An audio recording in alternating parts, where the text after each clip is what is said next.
नमस्कार मैत्रिणींनो, तुमच्या एक गोष्ट लक्षात येते का? आज भारतीय जनता पक्षातली स्त्री शक्ती अधिकाधिक मजबूत होताना दिसतेय. केंद्र असो वा राज्य, महिला आणि महिला नेत्यांना भारतीय जनता पार्टी सुरक्षित, विश्वासार्ह आणि संधी देणारा वाटतोय. आणि म्हणूनच विविध पक्षातील महिला आणि महिला नेत्या आज आत्मविश्वासाने भारतीय जनता पार्टीत प्रवेश करतायत.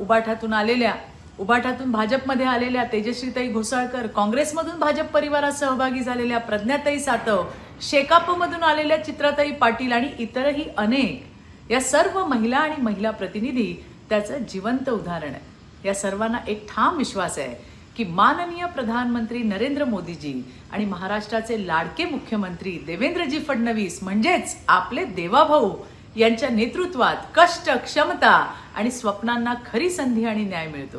आज भारतीय जनता पार्टी स्त्री शक्तीला केंद्रस्थानी ठेवून नवभारत घडवत आहे. भाजपची विचारधारा, सक्षम नेतृत्व आणि शिस्तबद्ध कार्यसंस्कृती यावर विश्वास ठेवून अधिकाधिक महिला आणि महिला प्रतिनिधी भारतीय जनता पार्टीत प्रवेश घेत आहेत.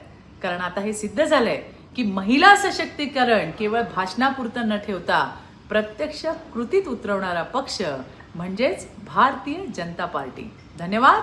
जय हिंद, जय महाराष्ट्र.